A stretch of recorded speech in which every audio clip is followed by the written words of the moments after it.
You're listening to the Nerd to Know Media Network. Join us at nerdtoknowmedia.com. Alright, so you're wondering, how do I listen to you guys live? How do I check it out? Well, good news, we stream every Wednesday, 9 PM, over on Twitch. Nerddux, NERDDUX, or Nerd to Know Media on YouTube or Twitch. That's how you're going to be able to catch us. Hope to see you in the live chat.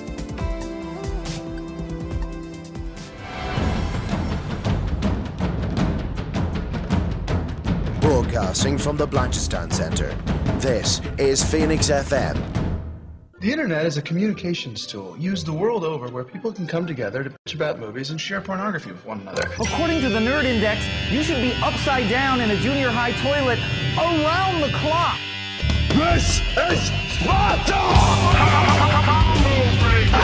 All your days are belong to us. It's a trap 9000! Stop corrupting all of us! Leave Benny alone! Leroy Dragon! Objection! The balls are inert. Time to limousine sedan. And now it begins.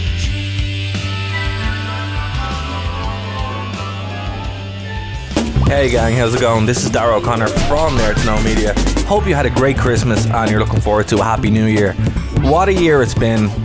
It's been crazy, that's to say the very least. Obviously worldwide dealing with this whole situation. It's been stuff that, no one expected. But here on Nerd to Know Media, we obviously grew out to Nerd to Know Media.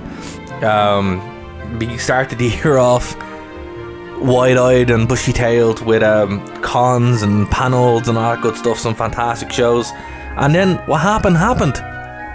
But we didn't let that stop us. We grew. We basically do a show every day, or 5 shows a week, 3 shows a week. There's new content coming out every week. Brought back the Wrestling Rewind, better than ever.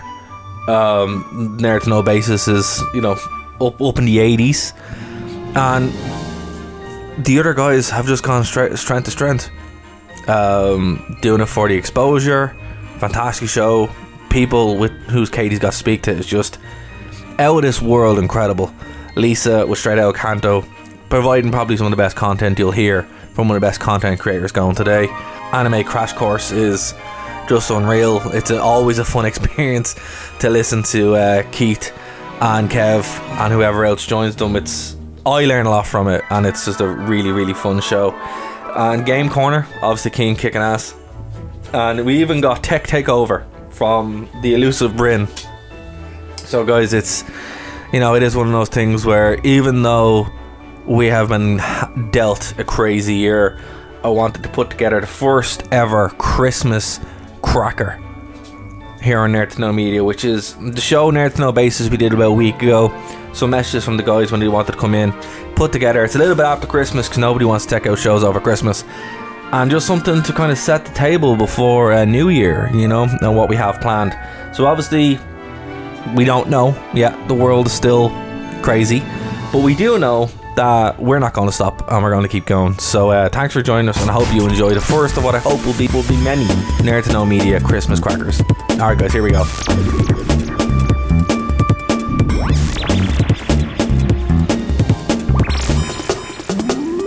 Hello everybody out there, and this is Bryn for Nerd to Know Media. This is Nerd to Know Basis on Phoenix 92.5 FM, and this is a very, very merry Christmas to all of you out there. And I am joined for this very festive edition by Happy Holidays, it's Kian and Darth Vader.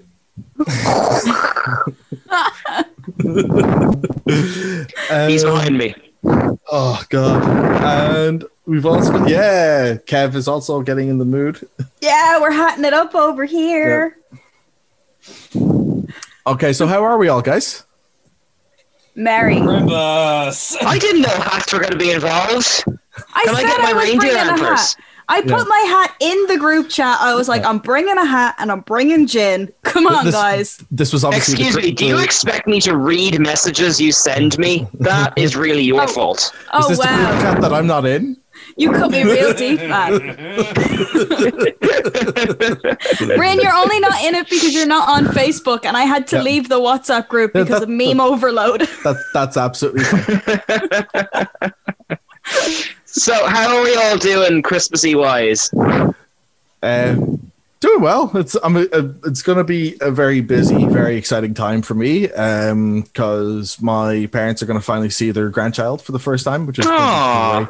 Yeah, it's a bit overdue because he's like now he's going to be like 3 months old because he's a COVID baby, isn't he? He's a lockdown baby. Yeah, and they live in Cork, so restrictions and all that just kind of put a dampener on them being able to see I completely understand. Like, but that's just it. Like, Stevie hasn't seen her grandparents and her family in like basically since March, because like, I mean, lockdowns can rise and go, but you can't really kind of take the risk and all that, Festive as it all sounds. Yeah, absolutely. It's going to be a very mask filled Christmas, I feel. So with the windows open. No. Yeah. Oh no, the baby mask. Yeah. Well, no, like it's fine. It's just a baby mask. It's not like we're going to sit down and watch Son of the Mask, which would be just, objectively worse. See, now you sound like a Grinch. Yeah. Have you seen Son of the Mask? Don't. I have. I've seen Son of the Mask before I saw the mask. Oh, thank God there's a halfway decent Loki in it. That's a very. What's his name? The guy who plays Nightcrawler? Yeah. Oh, I can't remember his name.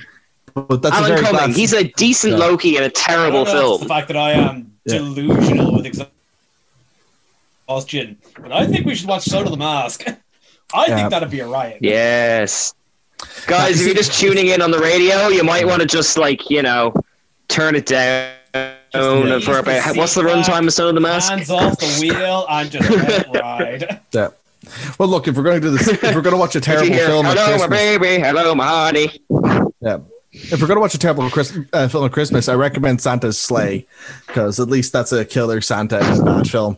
So, always worth doing that instead.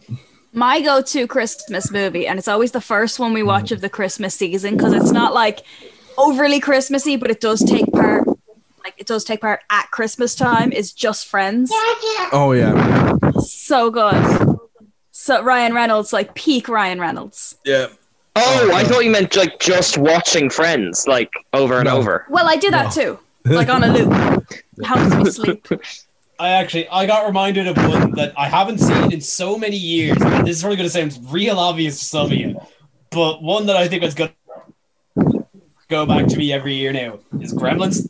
Oh, Gremlins is great. Yeah, Gremlins is a Christmas movie. Yeah, Gremlins is a Christmas movie. I just forgot that for years. And we watched it with Louise. Yeah, of course it is. There's lots of like anti-commercial things in it, Yeah. No, it's so good. It's so much fun. They take a sort of Victorian-esque landlord and throw her out a window via a stair lift. Like comically evil woman who is like outwardly like this is the sort of thing you get away with in the 90s of like a woman actually threatening to kill your dog. Yep. No subtlety. That dog. That's what I love about that film though, because in the first scene she like threatens to she's in the post office and she threatens to put the dog in a spin dryer and some town guy is standing next in the queue. He's like, "Yep, that'd kill it, all right." I don't know, and it's probably like subtext that really only makes it funnier in the year of our Lord 2020. But it is very funny that she's also a landlord. Yeah. But I think those are things that were they were definitely topical for the time, but it's kind of like one of those things going, the more things change, the more they stay the same. Yep. It's the same thing with watching watching another Christmas classic is It's a Wonderful Life. But man, I mean a lot of the issues in it still ring true today because it's basically a guy working in the equivalent of a credit union telling a banker no, we have to stay open because you'll basically just put up cheap housing people won't be able to afford the mortgages on it, and they won't be able to afford mortgage or rent, and it'll just drive down the quality of the town. And that's exactly what happens when he decides he doesn't want to exist anymore. Well, again, it was like it was a kind of. I don't know if he's second generation, but the director wasn't an American, like, sort of native. Like, I don't think you'd get that perspective in, like, the 30s, 40s of filmmaking from without that outside context. Actually, bizarrely enough, have you ever seen the thing on Netflix, this documentary called Five Came Home?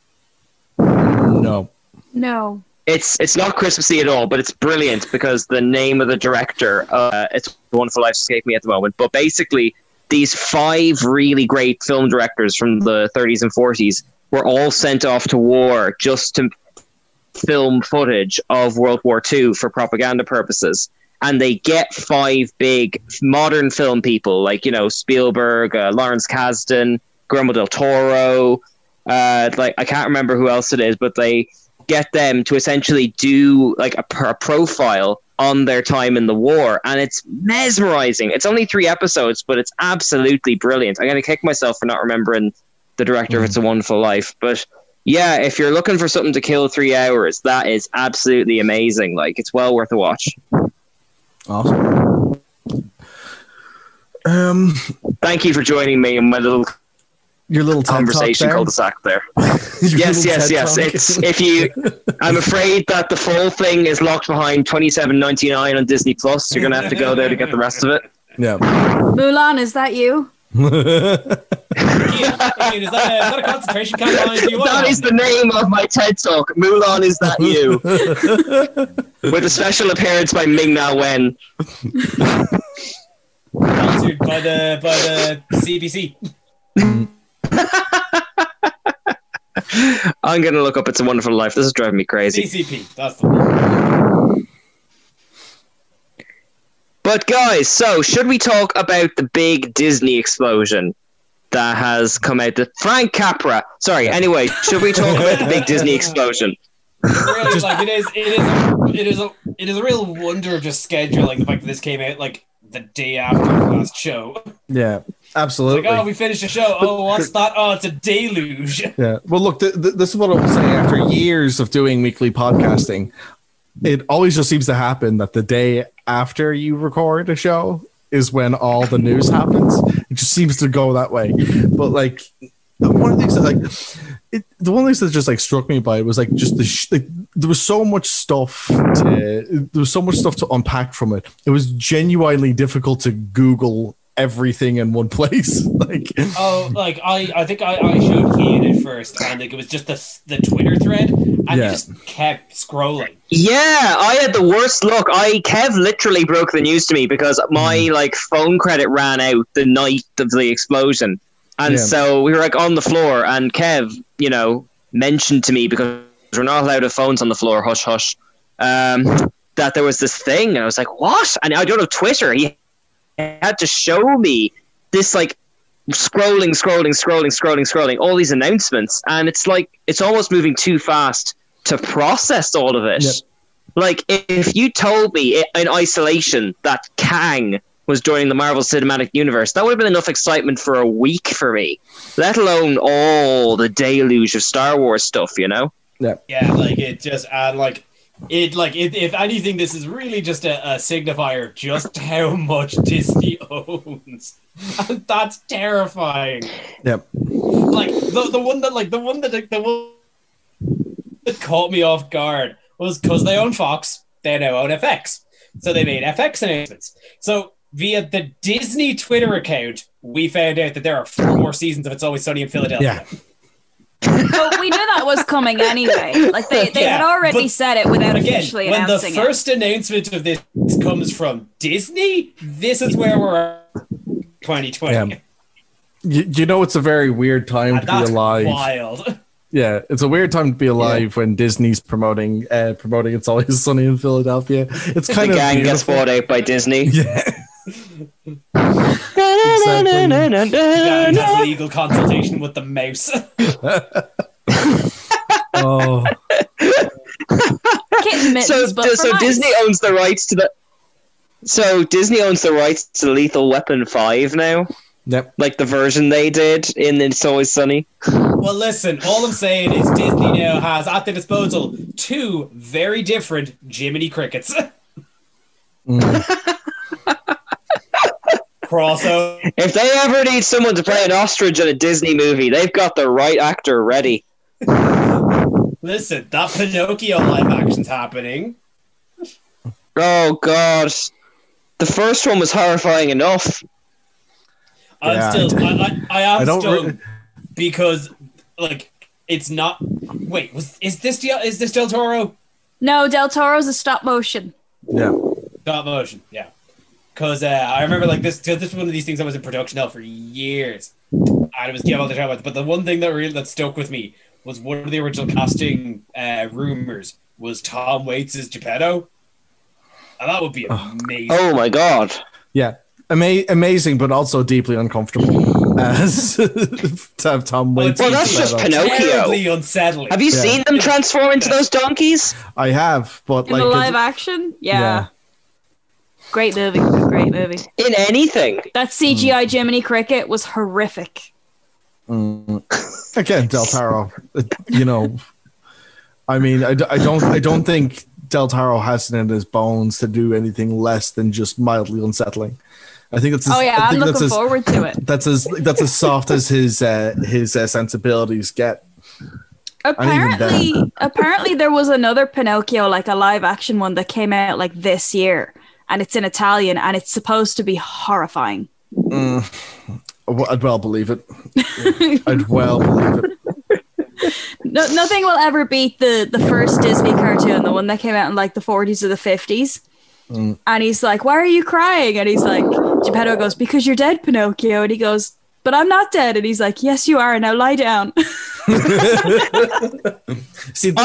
I just say, not that I want to give too much praise to Disney, but I'm really impressed that they didn't edit out like the cigars and the alcohol and stuff on Disney Plus Pinocchio. Well, that was they haven't edited out any of the original stuff. So like if you go into the original Lady and the Tramp, they still have the very, very racy Siamese cats, whereas in the new one they've changed all that. Yeah, but yet no Song of the South. So yeah. Song of the South gets a bad rap. It's just boring. It was blaxploitation. That's what it was. It may not have been overly racist, but it was blaxploitation. Yeah, it was like the most high-profile, well-budgeted blaxploitation film ever made. Yeah, and no one's allowed to see it anymore because of that reason. Yeah, you know, under no circumstances can they know that that black people were paid better than the average black exploitation film. Like, oh man. Oh well, at least we always have Boss N-word to watch instead. So, God, you're really hitting between this and bloody Son of the Mask. You're really hitting the IMDb bottom 100. You know, fast and loose in this Christmas episode. Yeah, it's, the bottom 100 is a more fun 100, to be honest. Let's see what else is sticking around this bag. Hey, how do guys feel like Trolls 2? Oh. They're eating him, and then they're gonna eat me. And then they're gonna eat me. Oh my god! Oh my god!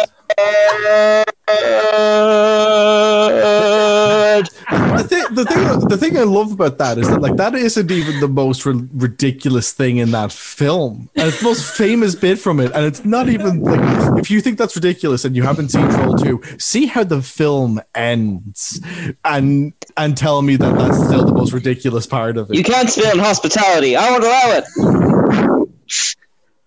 Not the cheeseburger, the cholesterol. Oh, it's so bad. I love that film so much.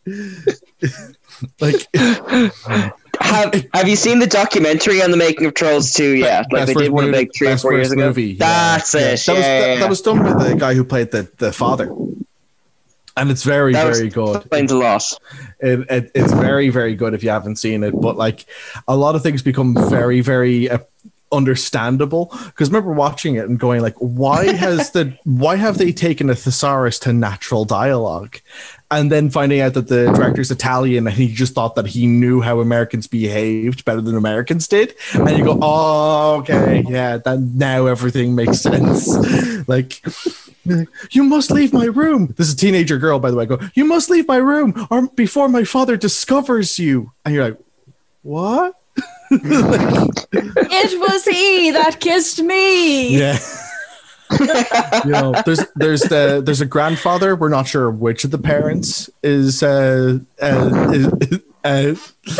child, because both of them seem to claim ownership of him. It's a bit weird.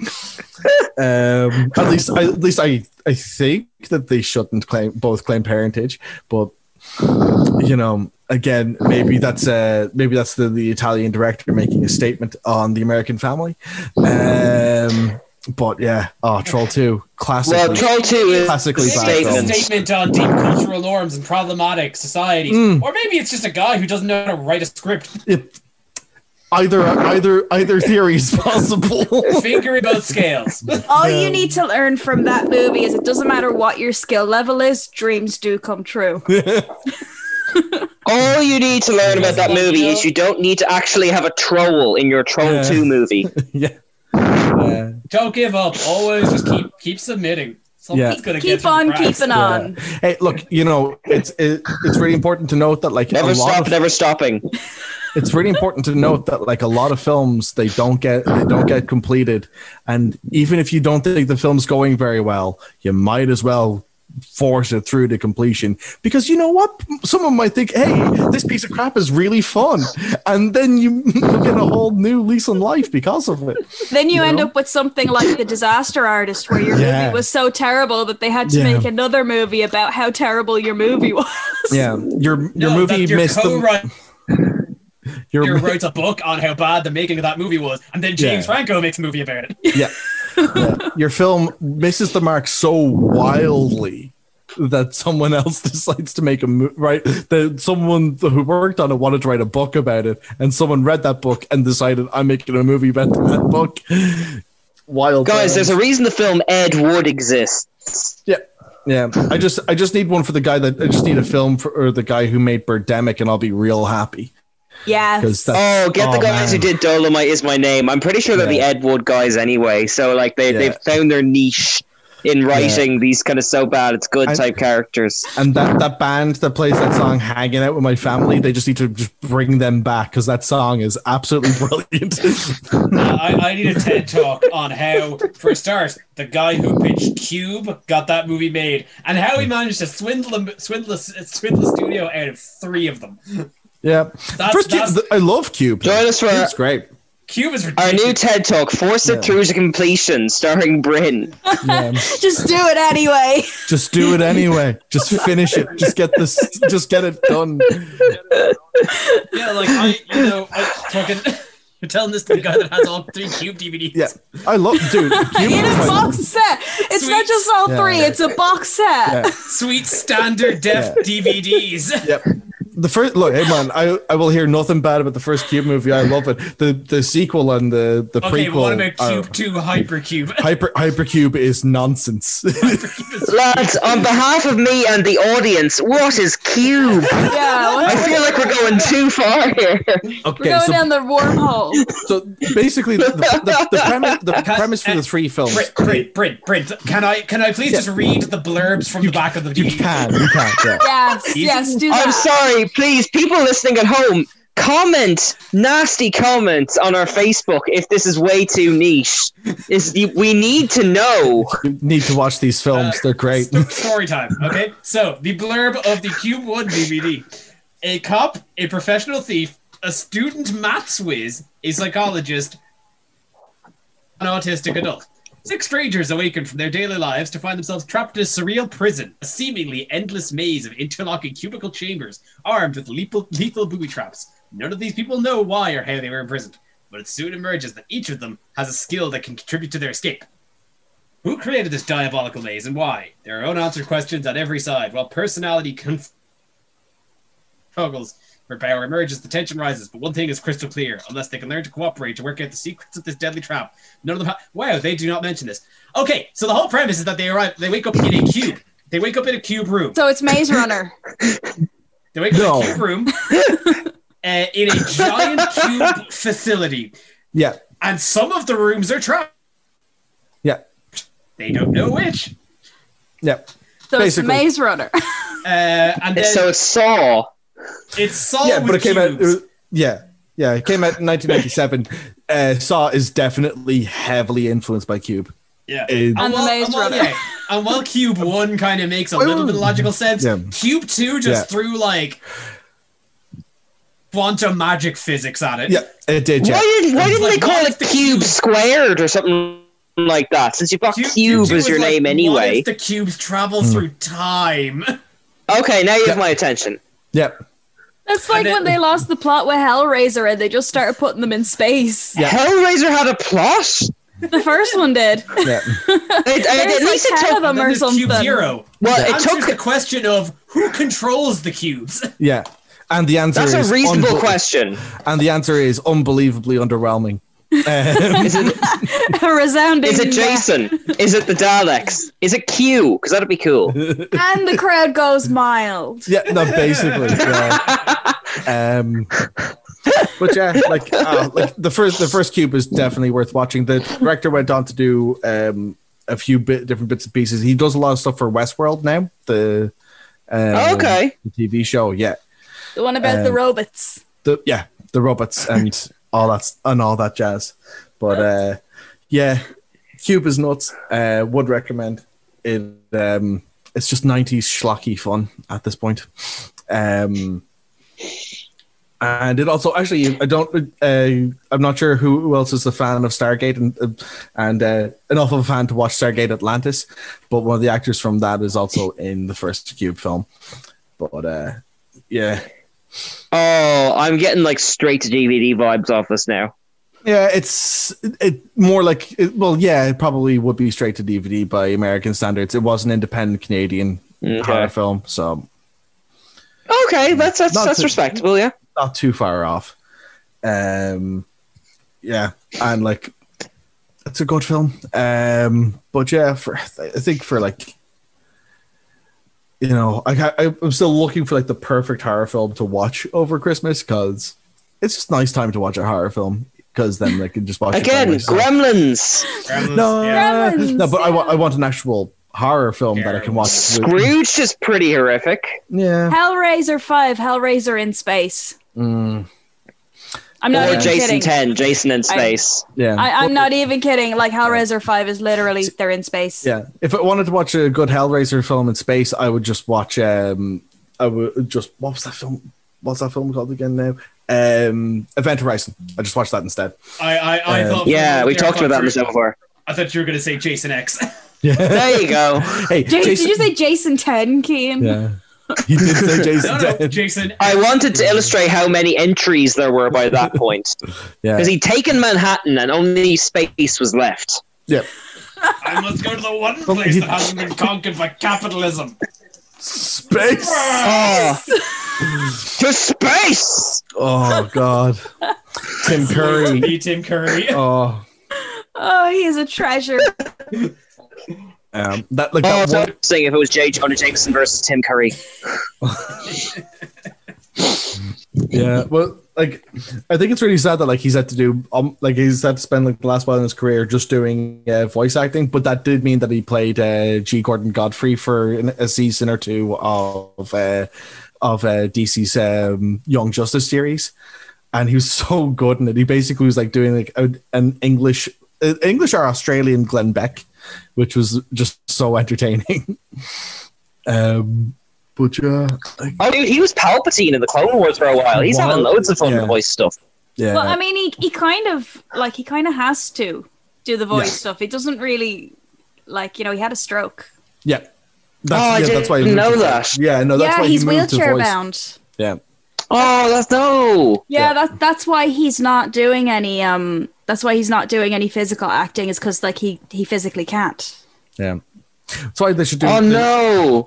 I would still petition to get him back in if there was a remake of Doctor Strangelove going around.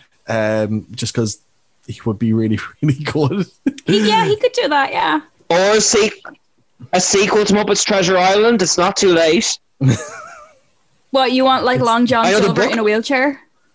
Well, he could be in his rowboat for the whole thing. Yeah. He could. He could. I think that might be a bit dangerous, though. To be honest. Unless okay, well, you have the Muppets carry him round. It's very much in his character. Oh no, we're going into dangerous territory here. Let's cut that conversation. I don't know if I trust the modern Muppets to pull that off. Yeah, That's fair. Yeah, I haven't been brave enough to check out the new Muppet stuff. Are we still talking about Christmas or Disney? Occasionally going on to Christmas, my guy. Yeah, it's all Christmas. Yeah. Welcome back to this festive special. Have you enjoyed our TED talk on the Second World War and the cubes and the tragic nature of Tim Curry? Yeah. Is this still Christmas? Yeah. Merry Christmas, everyone.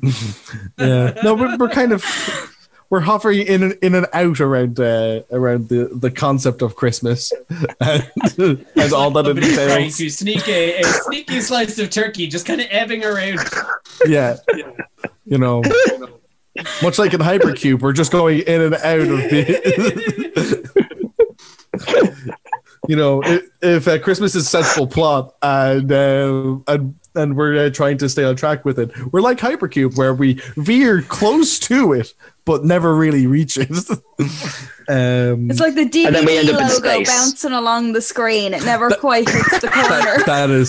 That's exactly what it is. Like in that amazing episode of The Office. Bryn, try that with your kid. Honestly, Prim loves it. Like just like anytime in the corner. Oh no! I'll lend you mine. All right, guys, let's take a break from the show to get some Christmas greetings. So here's some Christmas greetings from the Nerd to Know Media team.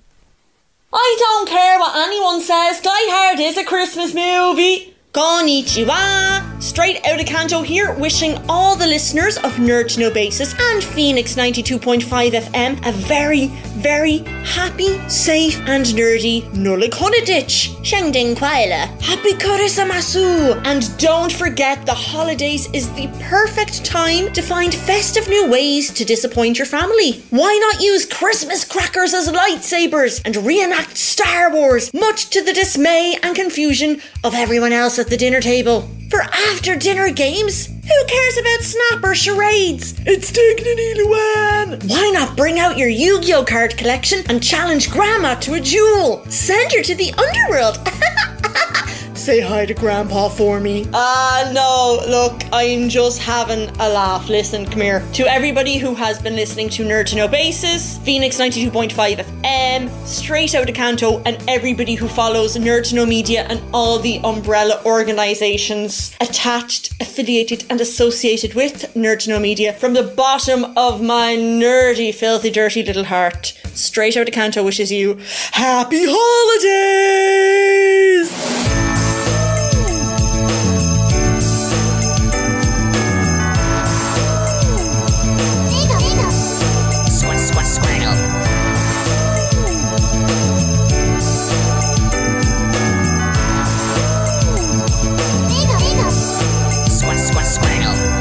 Christmas, the time of year for peace on earth and to spread good cheer.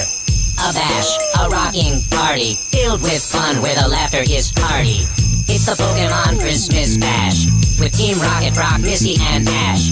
So without further ado, here's a Pokemon holiday greeting for you. Who's that Pokemon at the Pokemon Christmas Bash? Who's that Pokemon? Team Rocket, Brock, Misty, and Ash. Who's that Pokemon at the Pokemon Christmas Bash? Who's that Pokemon?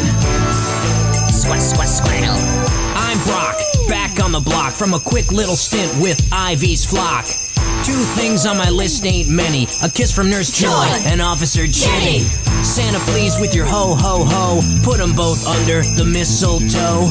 Brock's kicking it and it's a gas at the Pokemon Christmas Bash. Who's that Pokemon at the Pokemon Christmas Bash? Who's that Pokemon? Brock's kicking it and it's a gas. Who's that Pokemon at the Pokemon Christmas Bash? Who's that Pokemon? Squirtle. I'm Misty. I've got Stormy with me. We're having fun decorating the tree. With a twist on deck the halls, we got a Christmas tree full of Pokeballs. Hey Santa, if you're really listening, my wish list has only one thing. Just give me one dance with Ash at the Pokemon Christmas Bash. Who's that Pokemon? At the Pokemon Christmas Bash. Who's that Pokemon? Just give me one dance with Ash. Who's that Pokemon? At the Pokemon Christmas Bash. Who's that Pokemon? Squirtle. Ash here with Pikachu. Merry Christmas. Happy New Year, too. The holidays wouldn't be the same without roasting chestnuts on Charizard's flame. Santa, can you help it go faster to become a Pokemon master? Gotta catch 'em all down to the last at the Pokemon Christmas Bash. Who's that Pokemon? At the Pokemon Christmas Bash. Who's that Pokemon? Gotta catch 'em all down to the last. Who's that Pokemon? At the Pokemon Christmas Bash. Who's that Pokemon? Squirtle. Team Rocket's doing something shocking. This year we're going to fill your stocking. Take a break from causing trouble. Jesse. James, and make that double. We thought we'd change our ways and be nice on Christmas Day. Team Rocket's having a blast at the Pokemon Christmas Bash. Who's that Pokemon?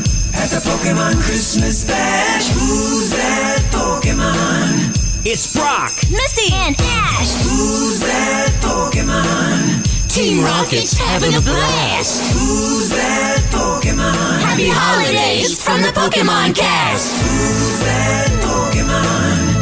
At the Pokemon Christmas Bash. Who's that Pokemon? Squirtle. Who's that Pokemon? At the Pokemon Christmas Bash. Who's that Pokemon? Squirtle. Who's that Pokemon? At the Pokemon Christmas Bash. Who's that Pokemon? Squirtle. Who's that Pokemon? At the Pokemon Christmas Bash. Who's that Pokemon? Squirtle.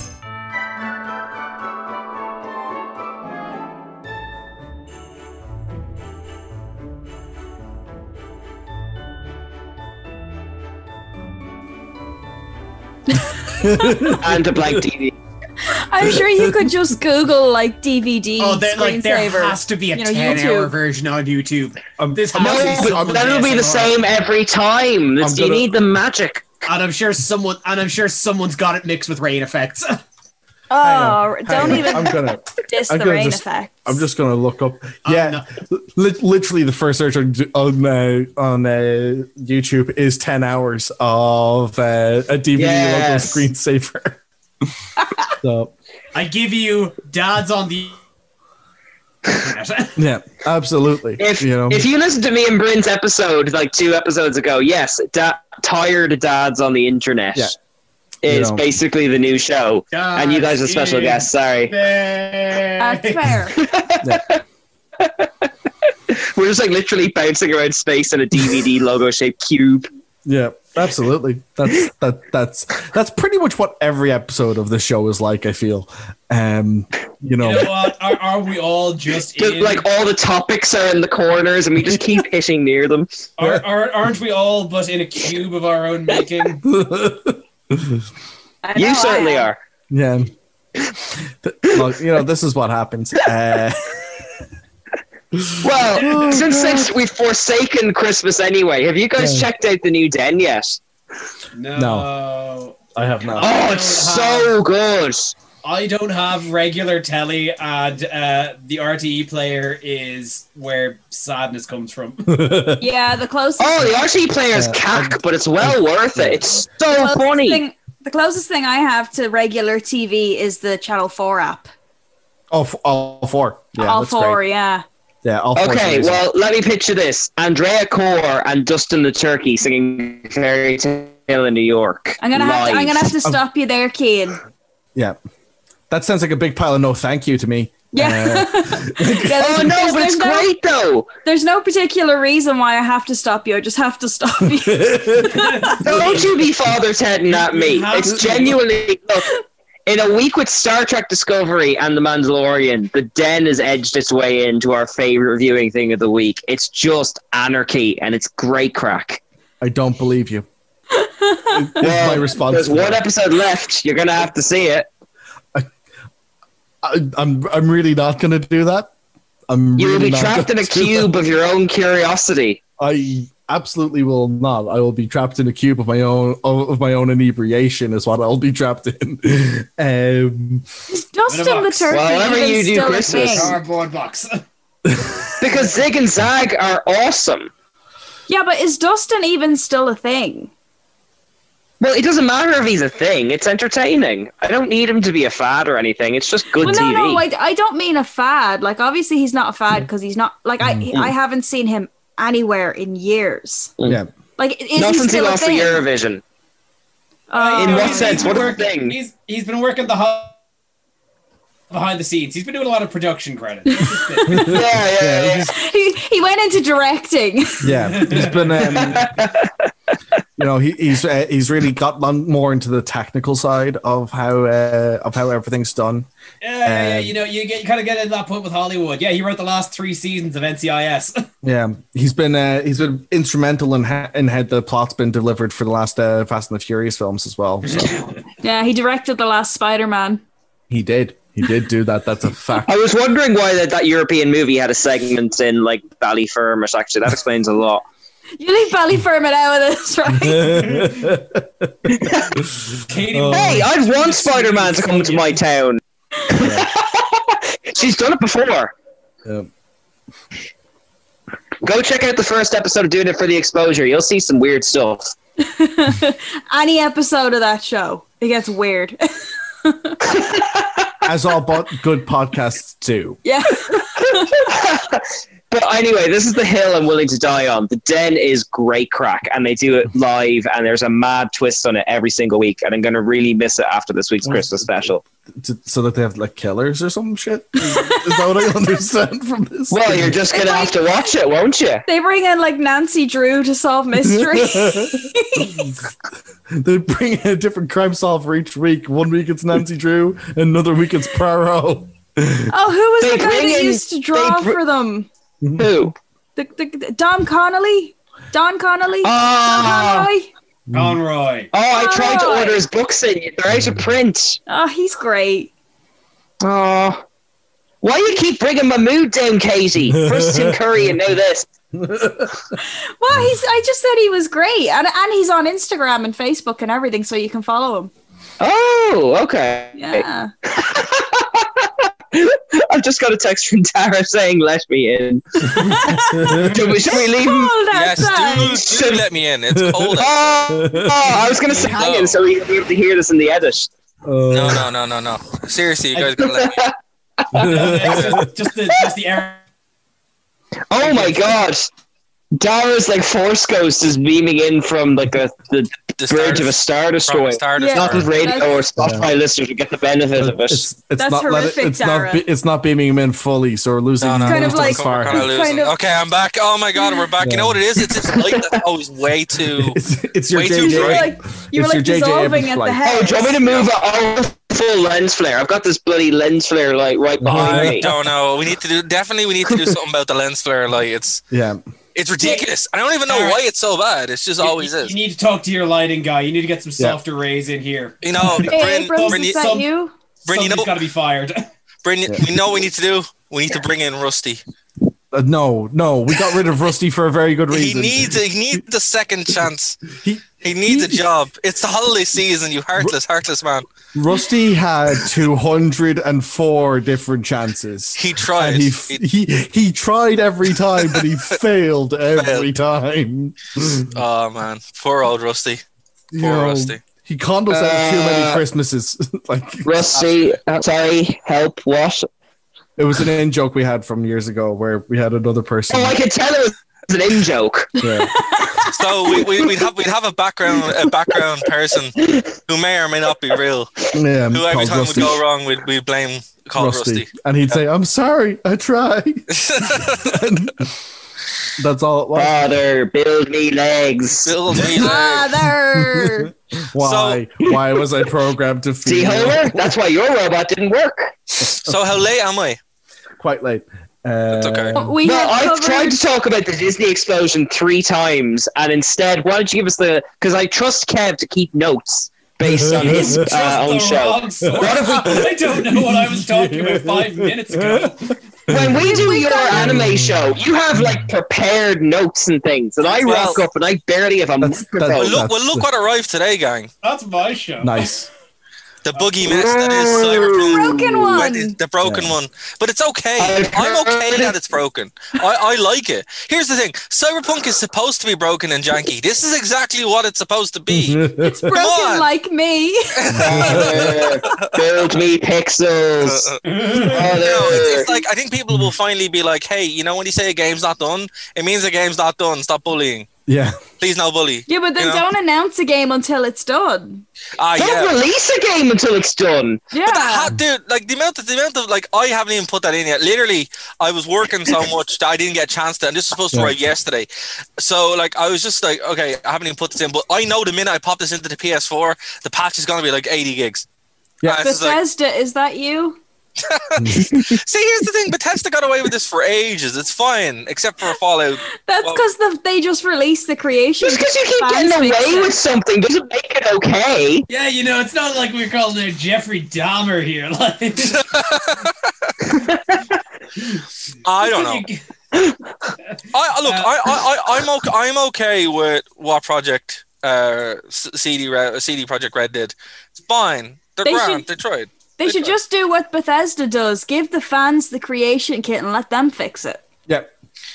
Yeah, basically. Well, that will probably happen eventually. But here's the thing, you know, you can fix it. Yeah, apparently it works fine on the PC and works fine on next gen. It's just PlayStation 4 that apparently is bad. So we're gonna find out. So I'm gonna play it on Twitch. So yeah, check that. I have next week off. So that's what my next week is gonna be. Having time off at Christmas. I know, it's weird. It's weird. When he told me, I was like, what? Yeah, I would have thought that you being a techie type would be slammed right until New Year's. See, the main thing about it is, it's like, what I do is fine. Like, it's not so much dealing with issues, putting out fires. We handle stuff before the fires happen. So, it's fine.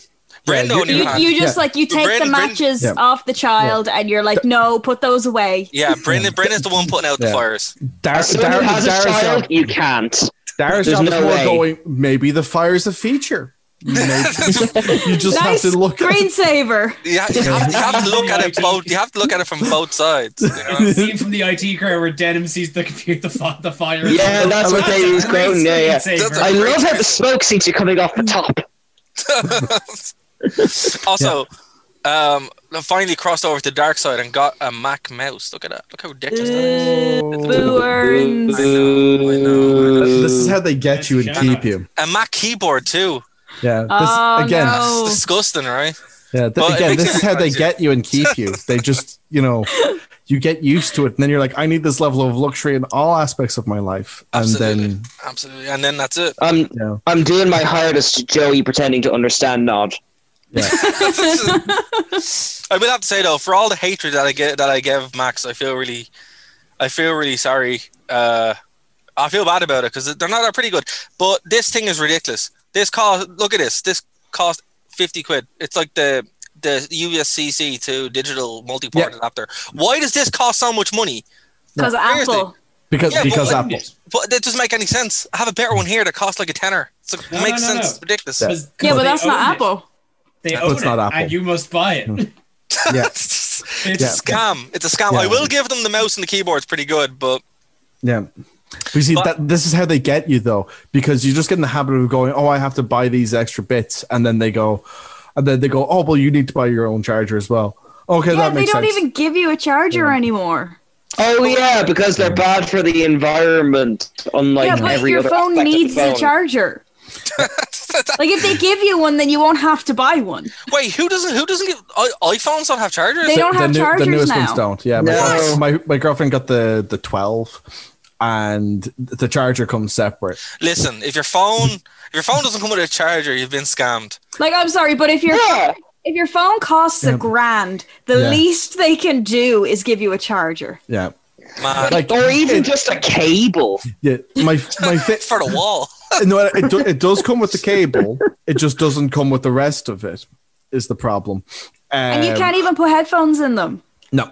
Well, you could just drill into it. Yeah. Put it in the microwave. Put it in the microwave and charge it. You know, that's the solution. Yeah. Not saying you should do that, but was it the last maker that spontaneously exploded as well? If I remember anything from the last chemistry class I did nigh on 10 years ago, potato.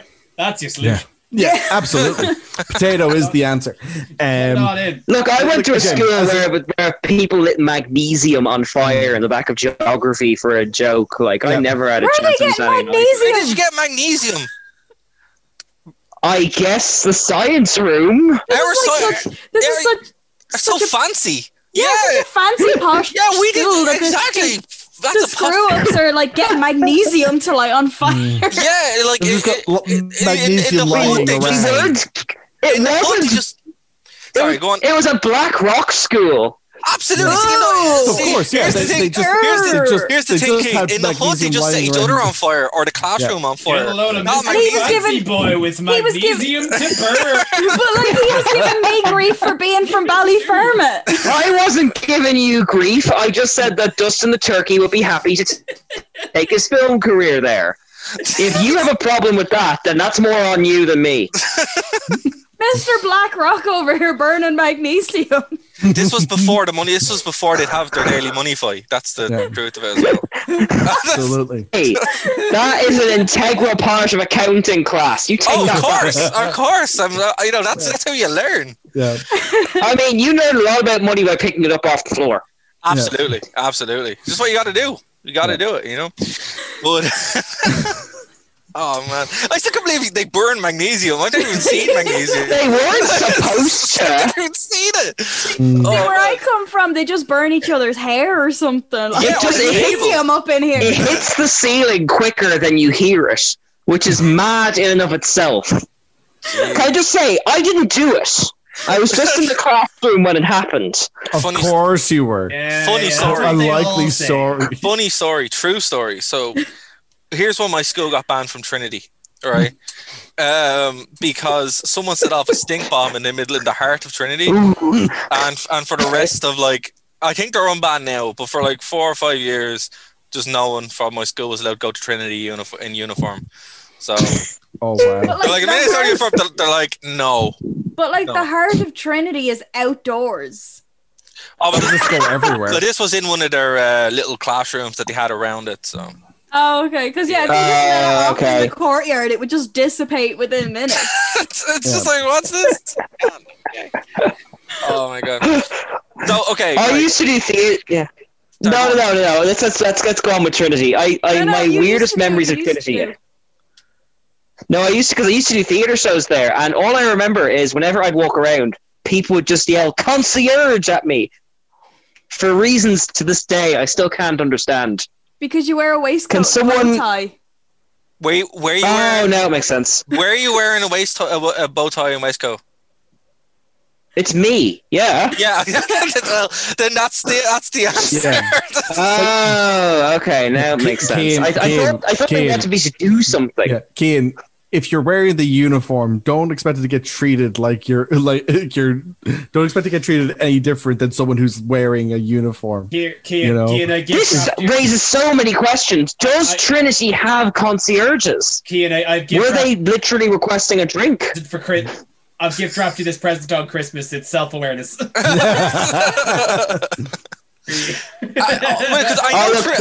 ship has sailed on that one.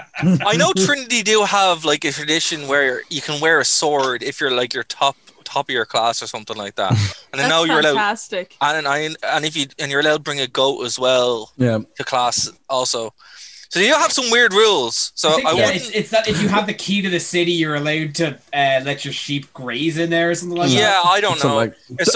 I remember I had a lecturer who got her PhD just as she started lecturing in my college from Trinity. And she found a nice little loophole with the rules for the conferring, which was that like for women, there wasn't really a dress code. It was just like, it basically was just like dressed in black, but it didn't really say if it was black tie, if it was black dress or whatever. So she went grand and went down and bought an all black Nike tracksuit.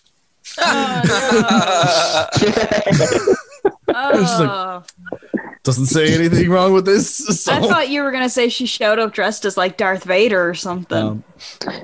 To be fair, speaking of which, yes, do you have any thoughts, Dara? Now that you're here from your Star Destroyer, do you have any thoughts on the Disney explosion that's come out last week? Either way.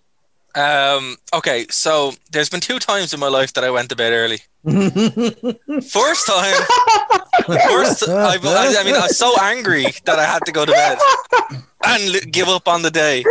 The first time was when I watched Transformers 2 and got so upset I had to clock, right? Try and process it. The second time was when I found out Disney bought Star Wars, and I've been justified in that upset, in that resolute anger towards Disney Star Wars. So, look, while I'm willing to admit that The Mandalorian is pretty good, and I have enjoyed the 2 episodes I've watched, that's enough. I'm grand now. But I caught up. I'm like, oh, grand, okay. I don't know. I'm glad with what Katie said as far as your suggestion that they should just do TV shows. I think that's a much better way of doing things. But there's nothing that really kind of grabs me, with the exception of Obi-Wan. I'm just like, okay. But I'm still like, the cool thing is, it seems that they are gradually wiping away the sequels through these shows, which is apparently what they're doing, which is cool. I think it's a great idea, because obviously, and yeah. So look, we'll see what happens. Nothing there grabs me at the moment where I'm like, oh my god, I need to watch this. But I think following the Marvel blueprint now, where it's like, let's just use this massive platform that we have to actually tell stories that can breathe, is a much better approach. Like that was the biggest problem with the last movie, was that so much happened and none of it made any sense. It didn't fit together, and we did bingo. It was so wild. Yeah, that was great. I regret that we weren't able to do bingo this year. Yeah, that's the only thing I regret about a Star Wars movie not coming out this Christmas. Absolutely, but the thing about it was, it's like, because The Mandalorian fixes all the problems that we identified, as far as like, you're able to follow this big long narrative because everything kind of makes sense, and you have these characters and you have time to breathe and grow, and even introduce other characters from Legends or bring them back in, or like we're seeing with Ahsoka and stuff like that. It's like, okay, cool, right? But don't make any more movies, because you can't do it, right? It's just you can't do it, that's my main takeaway from this. I think they know they can't do it, so they're like, right, this works. Let's just make loads of Mandalorian. They have fictionally got 25 years between The Mandalorian and Force Awakens, which they need to just cram in with as much content as possible before they hit that wall. Well, see, that's why I think they're going to sidestep that wall completely and just probably do something with the wills, where they just change. Because they've already done that in Rebels. And they're bringing in so many people from Rebels, including Tron's coming back, which is crazy. So that means, obviously, where has he been? He's probably in with the will. Well, you're going to have to watch Rebels to find out, like you said. Yeah, that's where he left off. Of course, and that's what I mean. But him and Ezra, Ezra coming back, they're like setting up this thing where, yeah, okay, right, Force Awakens may have happened, but it didn't happen in this timeline.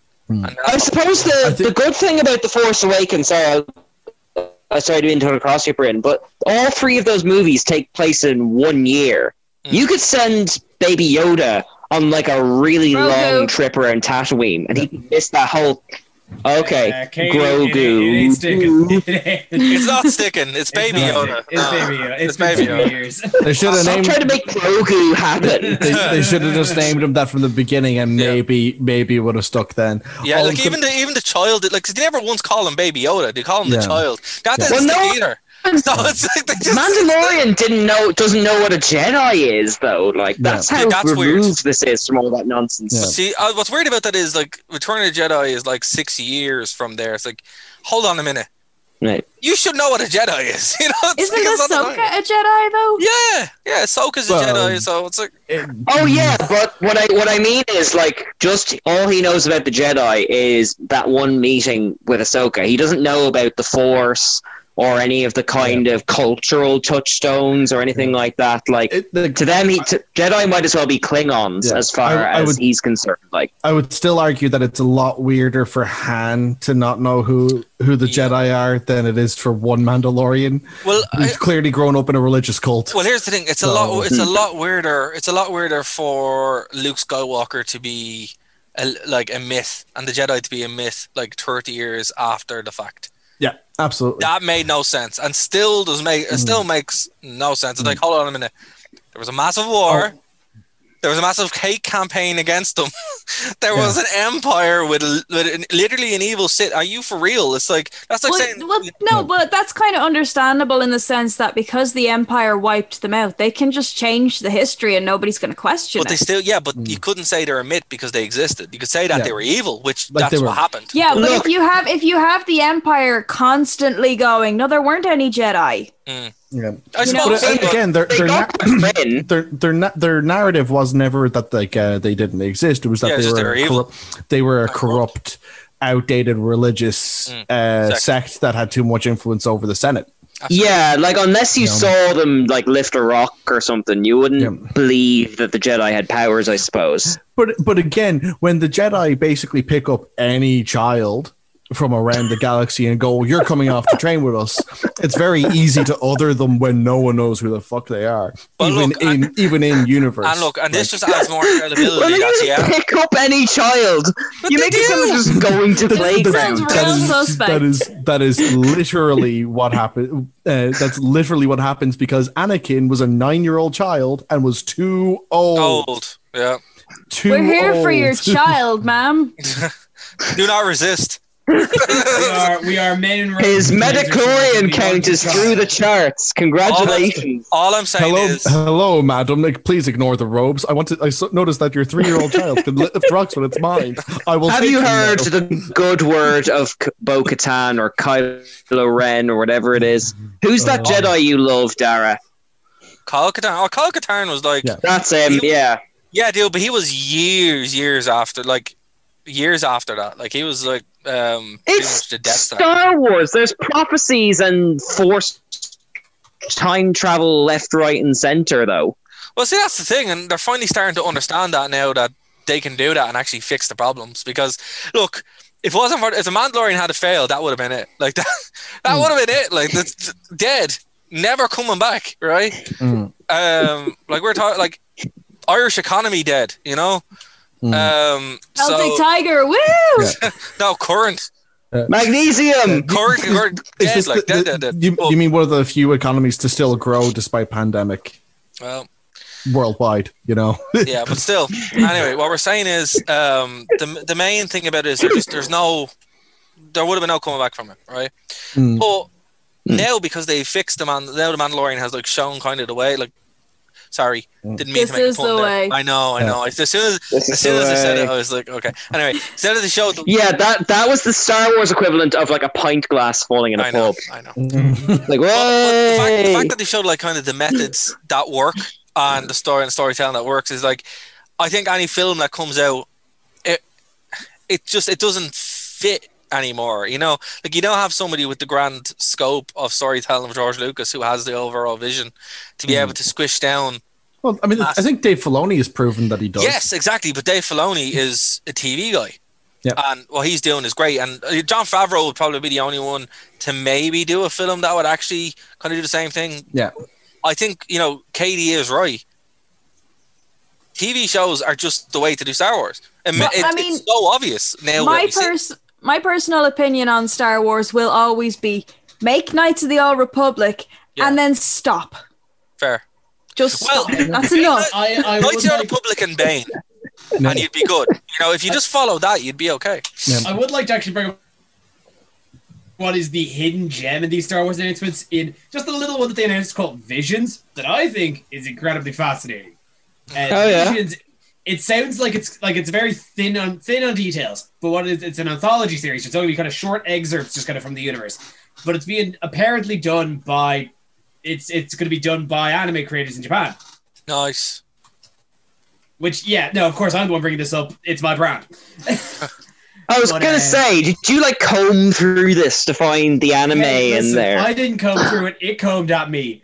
But I think that's obviously this depends on the names, but they got Disney money thrown around. So if they can pull out but Disney money is running out very quickly.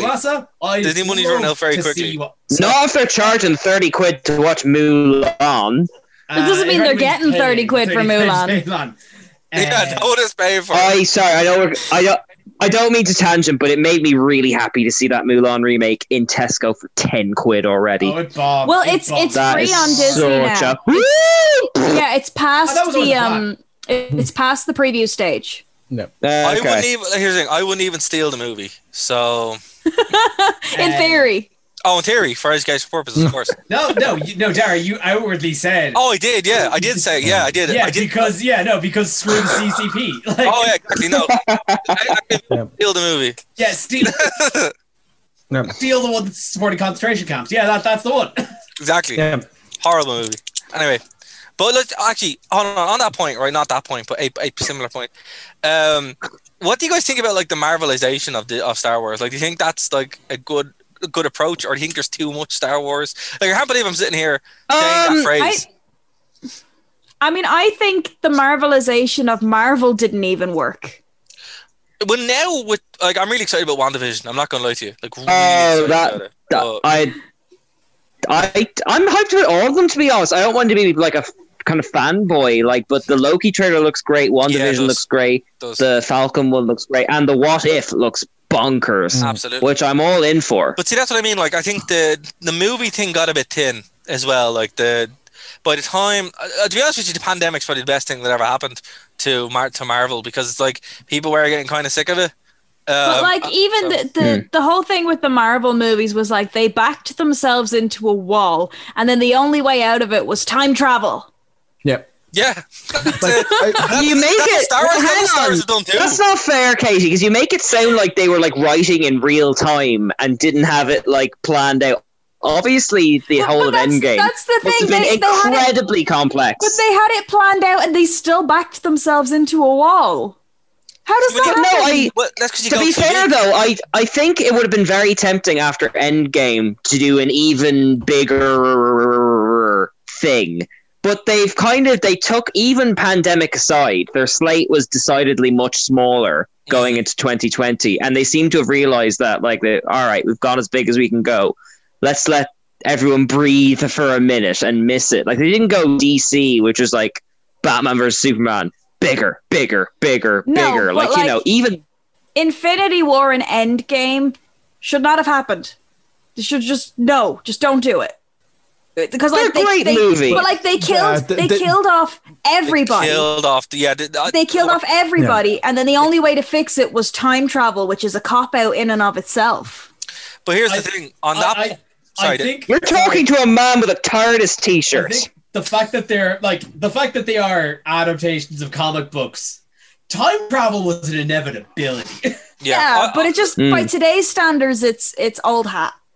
Time travel. No, but I don't know. You're making it sound like they wrote Infinity War and then went, "Oh no, what'll we do now?" It was obviously a no, not at all. To what I just mean is that over the course of writing all of the movies, not just Infinity War, but all of the movies, they wrote themselves into a corner. They did. So they have just not introduced Thanos at the end of the post-credit scene for the first Avengers film? Well, like, I'm not saying don't introduce Thanos, but the whole thing of killing but everyone. the whole point of introducing Thanos is to do Infinity War. But time travel would be my argument to that. Like, because, like, otherwise, like, the way that, like, it was done in the comics had so many characters involved with power levels that they didn't have introduced by the time that they got around to doing the films. Well, see, hold on. Like, just on the right, before you go, I just want to stop for 1 second, right? Because the difference between the comics and the movies, there's loads of them. But the main thing is, when they didn't realize this was going to become the biggest franchise in the world, right? Plus, they didn't have access to everybody. Like, to be honest with you, right? If Marvel probably would have done Secret War first, they probably would have done some kind of X-Men story first. They probably would have worked their way up to Infinity War and Endgame, but they kind of played the hand that they had, and now they kind of have to circle back to kind of redo. And that's what they're kind of doing now with this Doctor Strange WandaVision thing, where they're like, right, we kind of have to go back and start again. And that's what they're doing in a really kind of clever way. Now, I agree with you, Katie, it is kind of cheap to use time travel, but they played their hand that they were given, and that's why I'm saying it's understandable. It's just kind of annoying that they didn't get the run at the beginning. Yeah, I mean, for me, they lost me when they messed up Age of Ultron. Like, that could have been a series in itself, and they just phoned it in. Yeah, I agree there. That was like Age of Ultron should not have happened. No. Age of Ultron, like Ultron when I read the comics as a kid, he was always my favorite because you just couldn't get rid of him. He was always somewhere. Yeah. Like, I think the best way in a movie format would have been to have have the first Avengers open up where it's just Iron Man.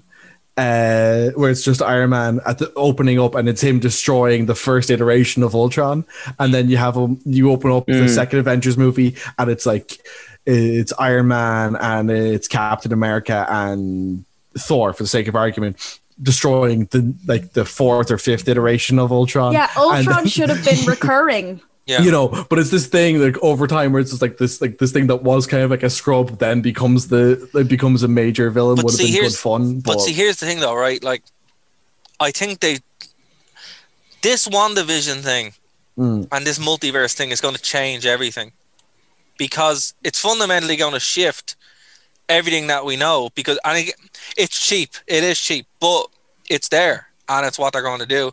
And, obviously there's a couple of things that they're saying, not to give spoilers, but apparently what Wanda does in WandaVision is the reason that the X-Men don't show up, and the reason that the Fantastic Four... Well, that makes sense, because that's the House of M type thing backwards. Yeah, but what they're doing is she changes stuff so much that Doctor Strange has to go and fix it.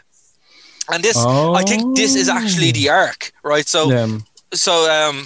Again, this could change, but this really seems what the arc is. So WandaVision sets up Doctor Strange, right?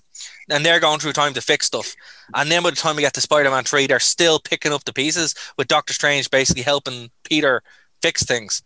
So Well, I would like it if like the TV and kind of movies interacted a bit more. But I feel because I've been back on Agents of S.H.I.E.L.D. recently. I feel so bad for Agents of S.H.I.E.L.D. They worked so hard to set up the bloody Inhumans, which were the back door to having mutants in the X-Men universe. The Inhumans show messes the bed colossally, and Agents of S.H.I.E.L.D. is just left hanging, I feel like they're always trying to put in the hard work, and then no one ever values them, Too early, that's the only thing. Just a little bit too early. Kane, I have to disagree with you. Yeah, maybe that's fair. Inhumans did not mess the bed. Inhumans messed the room. Like... in IMAX. Still upset about She-Hulk. Just like, what happened to She-Hulk? So they it's had Titania. Somebody remember they released an article saying that She-Hulk had been cast as Tatiana Maslany. Yeah. Oh yeah. And then she recently came out and said, "No, that's not happening." Oh, bummer. Yeah. So I'm still upset about that. I haven't heard this. Yeah. She's class. She is. She's awesome. When would she say she wasn't? Because I think she was. I trust you, but I'm gonna double check this. It was a few weeks ago. She came because someone was asking her, was she excited, and she was like, "Nobody ever approached me about that." I saw her name attached on the Disney thread, though. The sheets lie. Yeah. All right, Brent. You're right. Yeah, Titania Maslany debunks She-Hulk news. That's a shame. Yeah. It looks like, to be positive though, it looks like they've cast Miss Marvel, and they're going to have the Miss Marvel in Captain Marvel too. So that's a cute dynamic I'm looking forward to. Oh, good. I've annoyed Dara. I was hoping that would happen sooner or later. No. Look, I don't mind Miss Marvel. I'll be honest with you, right? But she's not kind of. My sister got me the Avengers game for Christmas. I'm going to withhold my judgment until I have played. I know I've read the book too. It's over there. It's actually that game is alright. Yeah, that's what I'm saying to you. I'm going to play the game, and then I'll talk about it because the comic was okay. I have the first edition, actual proper thing over there, and I have the trade as well. And it's okay, but it's like I wouldn't bet the house on her. And I want to see if the Avengers did that, which apparently they did, but we'll see. Well, no, she does seem to be quite a secondary character even in the game. See, I don't know. I think as a kind of companion to Young Avengers, which would be cool, makes sense. That would be great. Yeah. They seem to be setting that up though, because they've got they aged up Ant-Man's daughter and Kate Bishop and all that kind of stuff. Like, and look, I think that's cool, right? And also, again, you can do the mutants to that, but just putting her out there and betting the farm on her, which is what the comics did. It's like, I wouldn't do that. They're not good, and nobody reads them. So yeah. It's true. Nobody reads them. I don't know. I don't think. Well, I mean, I think Marvel is more stable in Star Wars in the respect that there isn't, like, for the moment, a tentpole movie which, if they scrap it or like fall in their face or something, like WandaVision and all these things, there's so many things in Marvel that it would take something cataclysmic to kind of slow down the momentum at this point. I don't think so. I think, like as you said, even going on GameStop. By the way, there's a sale on GameStop on merch. They can get some cool Star Wars figures for free cheap because of course I need Star Wars figures, right? But but still, you're going through that, and I remember a time on GameStop when the biggest brand was Star Wars, and now it's Marvel. There's like 30 odd pages of Marvel merchandise, so it just shows you that even on that micro scale, it's such a bigger thing, bigger brand. So you're right, man. Like, I don't know what would derail Marvel. Honestly. I'm just going to say what we're all thinking. We want more Spider-Verse. Yes. Yep. I want Spider-Gwen. Yeah, yep. Spider-Gwen. Spider-Gwen's great. 2099. Yep. Even Miles Morales. Yeah. Miles Morales. Everyone.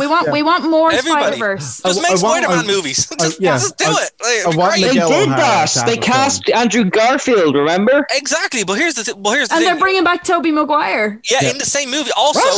Also, and your man who played Alfred Molina. Alfred Molina's come back. Yes, he's coming back to play Doc Ock. See, I'm actually, even though I love Doc Ock, it sounds like Sony has got their hands in it all over again, which I'm not thrilled about. I know, that's okay though, because Marvel are like, here, you're drunk, I'm going to drive the bus. Yeah. And it's just like, that's what they're doing. They're like, look, we can make your movies, but you need to chill out. And it's cool that they're kind of digging into that lore where it's like, right, all of it happened. So where does it fit? And I think that's a unique dynamic. It's basically, right, play with me here, right? So we had Star Wars, who had their expanded universe that was built on this concept, and then Disney were like, oh no. So Disney made their own expanded universe of all the stuff that existed, and now it's going to be the biggest thing ever.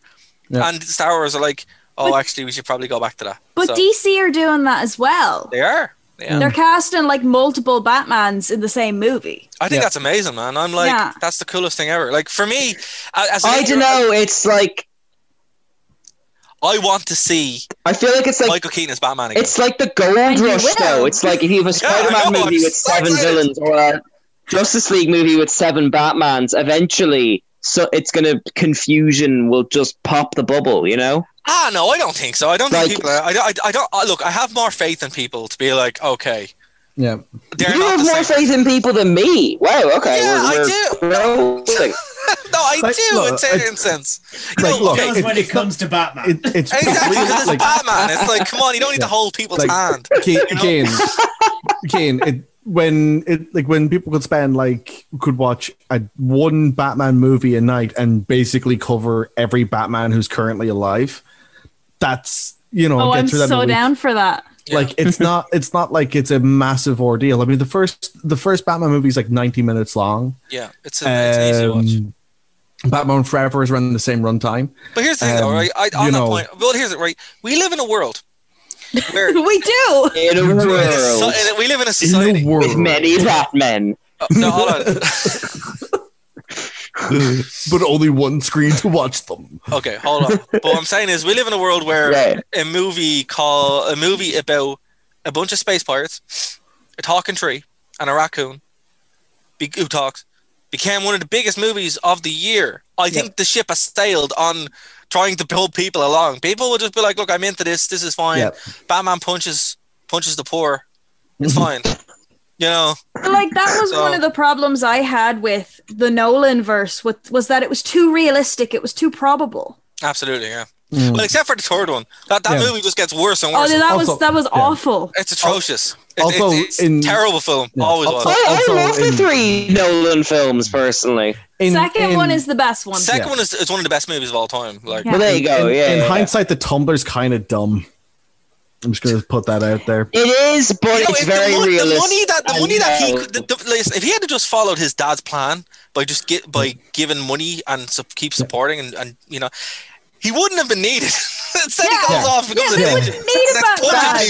But that is the point of the movie. Alfred says it in the third one. They need Bruce Wayne, your resources, the entire. That's what I. He is a billionaire. He could literally fund rehab and youth centers and like. But that's what the trilogy is about, though. It's about him like. There's a reason he gives up being Batman. It's that Batman was never healthy for him, and no, he gives up Batman because his body is series. wrecked. No, hold on. That. He gives up Batman because he gets a hot girlfriend. So it's like, she's like, "Hey man, I want to go to Florence," and that's why he's like, "All right, fine." At that point in his life, okay, by the third Nolan verse Batman, he's been Batman for like 2 years, and he walks with a cane, and he's got like, you know, gear strapped to his leg, and he's a broken. But like, you've been Batman for 2 years. Yeah. But he doesn't wear hockey pads.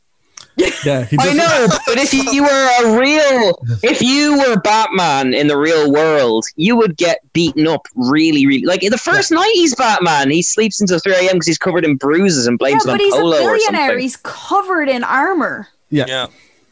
He's not Iron Man though. See, this is the thing. He should have. He's a ninja. Yeah. He's just a really bad one. This is an argument in the Nolan movies. This is why Tony Stark was pretty clearly smarter than Bruce Wayne. Yeah. But also, you know, it's just like, hey, you know those lads with guns? Yeah. Probably should reconsider your approach when you don't have superpowers. Absolutely. Because, you know, it's just like, it's also the fact that like Batman clearly led an escalation in terms of extreme people committing crime in Gotham City. Like clearly, because it was just mob bosses, and then the Joker shows up and he's like, "Hey, it's and next thing you know, the district attorney's getting acid thrown in his face, and like, what's up with that? And none of that happened before Batman. Scarecrow was there first, but that's what the second movie was about, though. Like, it's like all the mob bosses have to meet in kitchens in the daytime, and that's why someone like the Joker can thrive. Like, this is all in the text, you know. It's why I love it. It's true. And look, you know, there was a good video I watched saying that The Dark Knight Rises is the most Chris Nolan movie ever, and that's why it's so bad. And it's kind of true. It's terrible. It's 3 hours of nothing. I went to go see that in Rome in 2012. In one of the how many films did you see in Rome? I feel like every time we made a movie. I lived above a video store. Yeah. It's literally in the same weekend you saw all the Spider-Man movies from the 2010s. You also saw The Dark Knight in Rome and went to a Burger King. It's the only time he watched films. He didn't watch films after that year. Never again. But anyway. Were you in that cafe in Venice with Batman? Will we find you there? Also, here's actually my first weekend there. It was the European premiere of the Avengers, so that was pretty cool. But anyway, also in Rome. Okay, I was, but I was not that, and also I didn't. When in Rome. Yeah. But anyway, right. So the way it works, on the continent is there's the actual dub. Right, or the dub over, so they dub over with actors of the language, and then there's the original version, right? So, pro tip: if you're ever in a foreign country and want to see a Western movie, look for VO, because otherwise you're going to be really confused because they're all speaking French or something unless you go to Amsterdam, because they do it in English there and have Dutch subtitles. That's fair. That makes more sense to me. Yeah. But anyway, so we had to find a version or originale, that's what they call it, movie, cinema, and there's a little small one built on the site of this old Roman temple, right? And they moved the Roman temple. Well, Mussolini moved the temple, and now it's in the museum. But with his bare hands. Well, yeah. he would like you to believe that. And then, so yeah, you go to it, and it's like this small little cinema, but it has 3 screens, and that's where I pretty much saw all the movies. So yeah, The Dark Knight was one of them. But I remember being so upset, I nearly went to bed early. That was nearly the third. Thought about it. I thought about it, but it already was kind of late, so it would have been cheating.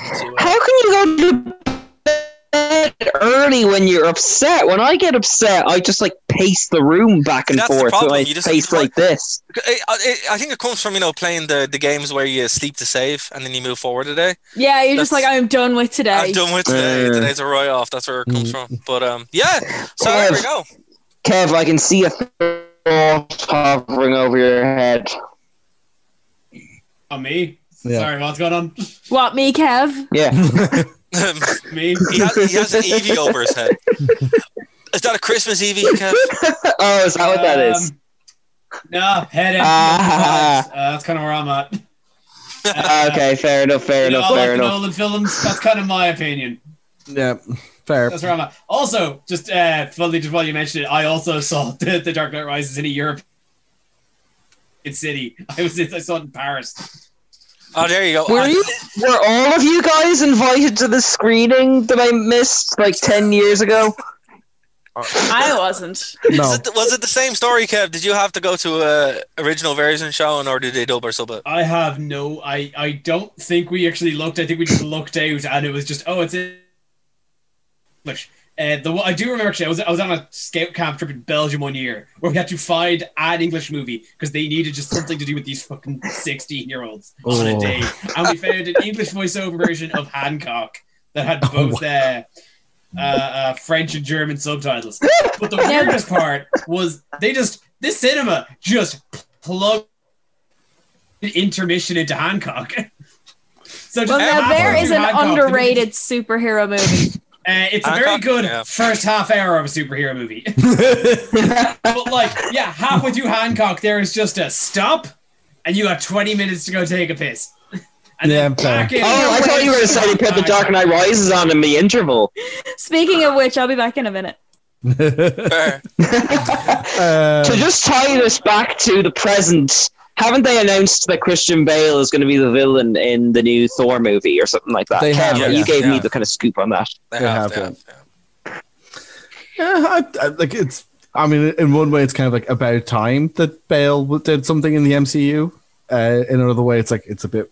They'll all get theirs eventually. Yeah. I don't know. It's just a bit. It's a bit weird. I don't know. I'm just.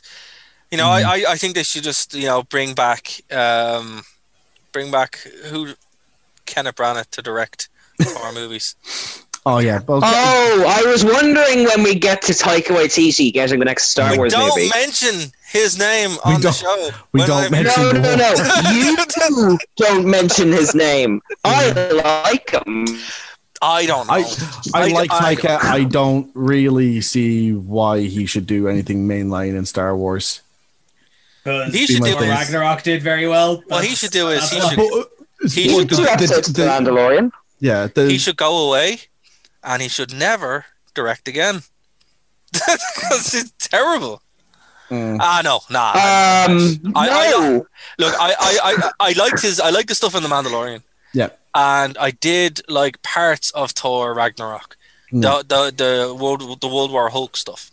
Yeah. I appreciate that as a huge concession for you. It is. Yeah. And here's the thing: if it had just been a Hulk movie, it would have been great. Yeah. It was the fact it was a Thor movie that really just rubs me the wrong way, particularly after his comments about Moana, because he bitched about Moana for ages, and this is like, okay, you've done the exact same thing. But it's not like he actually did an actual Thor film, though. He destroyed Asgard. I mean? No, but he destroyed Asgard and he destroyed Mjolnir. It was a Ragnarok film. You gotta destroy Asgard. But it's not like hold on. No, but what I'm saying is, it's not like he actually did. It's not like he did. Like, this is the official lore version of Thor, and now I'm destroying Asgard. No, but I'm saying you what know? I'm saying is he bitched about that he was afraid that someone who wasn't of the society that Moana's based from would have disrespected it, and he went to do the exact same thing and then bragged about it on the internet. It's like, right, you're a hypocrite, but I do appreciate your sense of humor in certain things. But I'm like, man, no, just stop. Yeah, but like Moana comes from like that was a project he worked on that was about like kind of people from that culture. Absolutely. Like I mean, like are there like Norse gods who are like in the cinema frustrated? Like I would also argue that like Thor, like that like the Marvel's Thor was written by Americans and is more influenced by American culture than it is by Norse culture. Yeah, surely putting Thor on the Avengers in the first place already crosses the line. No, well, see, here's the thing. That's why I like Kenneth Branagh's approach to it, because he still handed it. It was like Shakespeare in space. Yeah. And it was a really cool way. That's fair. It was the right way to do I would Jack argue, Kirby-esque. Was Jack Kirby. I would argue that the first two films didn't have enough Shakespeare in space. Yeah, that's the thing. Like, Shakespeare in space was the way to go. But look, it was what it was. Really? There was a lot of it in Dark World. Possibly too much. I like Dark World, and I'm surprised you don't, because Keen. I like it too. Yeah, I knew you would, because it's your movie. It's like it's the most Keen movie ever. Has a doctor and everything in it. Has a doctor and everything in it. Yeah, I know, but he also said that after filming it, he wanted to put a gun in his mouth. So, like, you know. Yeah, but he said that with Doctor Who too. He said that with Doctor Who as well. Come on, he's just a very bitter little man until he needs money. Are we getting on Eccleston He has again? come back to Doctor Who, though. There you go. He has come back to Doctor Who. He'll come back to the MCU as well. He will. What? This week, he posted a photo of him holding a Doctor Who script looking sad. It counts. I didn't think it counts. I will show you this photo in the chat. I mean, I love me some Eccleston, but I don't think it counts if he looks sad. He's like, oh my god, they're going to pay me. He always looks sad. That's just his face now. He's just sad in general. He's just sad in general. Oh man. Okay, so look, on that note, I'm pretty sure we're insanely over time. We are. Yeah, so guys, does anyone have anything they want to plug before we finish up? Do I? Yeah. Anything to expose? I'm not sure if there's a pause or my internet's just stuttering, but hey, listen to my anime podcast. It's here. It's on the network. It's Anime Crash Course. That's what it's called. That's what it's called. We did a Christmas episode. Excellent. Keith really like Tokyo Godfathers. I'm sure I said some great things on it. Oh. Does anyone else have news before I let loose? I'll go. I'm still reviewing The Mandalorian and Star Trek Discovery for Geek Ireland.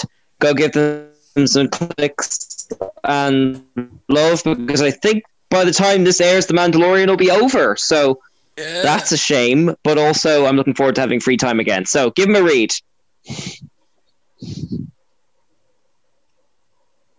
Anyone else? Stuff. Nope, go for it, Katie. Okay. I've sent the sad Eccleston to all of you. Sad Eccleston. He doesn't even look sad. He just looks tired. Oh my god, he looks so sad. He looks very tired. Yeah. He looks very tired. But oh boy, I'm excited. Do I have news for you? Sorry, I've been drinking. Never apologize for just drinking. But I do have news. Today was a very good week for news for me. This week was a very good week for news for me. So doing it for the exposure is finished for the year. We are not doing any more episodes until next year. But I will be putting up kind of details about what form the show is going to take next year, because I'm changing it to coincide with I am starting a new business. And it's called Acutely Morbid. I'm going to be crafting and all sorts of stuff. And also I have merch, shameless plug. Ooh, awesome. So sell dice, get money.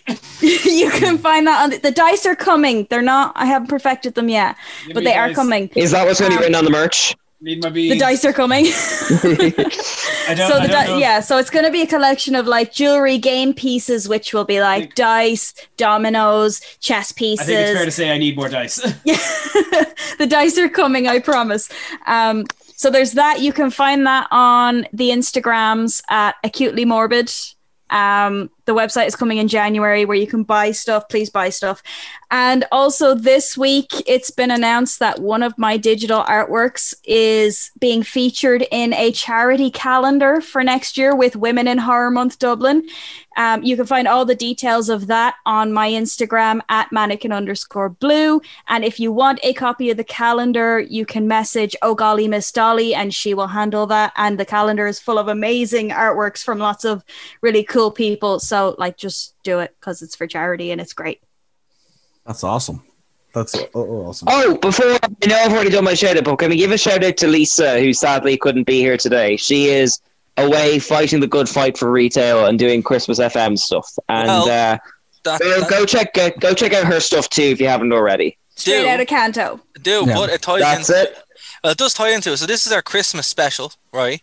So the listeners are going to obviously get a Christmas cracker of content on this. So it's our show, the extended one. So if you're listening to this on Phoenix, what are you doing?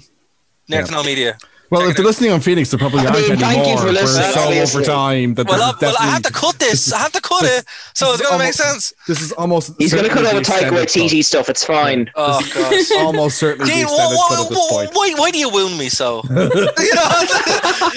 Seriously, just no. At least you're not dramatic about it, Dara.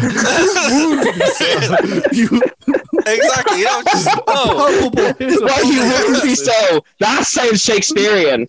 Well, there you go. See how cool that sounds instead of just making stupid jokes.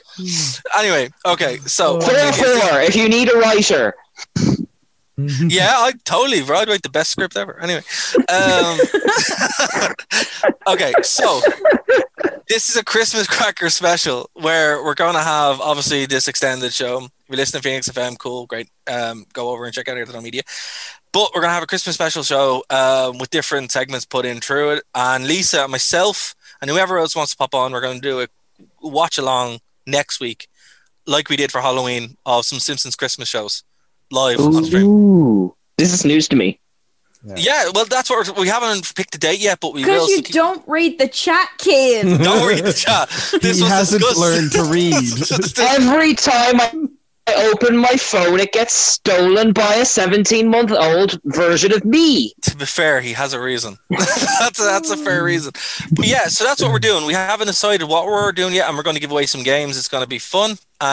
So do check that out. Details will be on the social media and also on YouTube as well. So that's what we have coming up. But yeah, so if you're only catching this on Phoenix FM, go over and check out the Christmas cracker on Nerd to Know Media. So. Awesome. Well, can we get a woo from everyone? Woo! Thank you. That was a good harmony. Yeah. So on that note, thank you for everyone listening, and we will see you next week. Bye.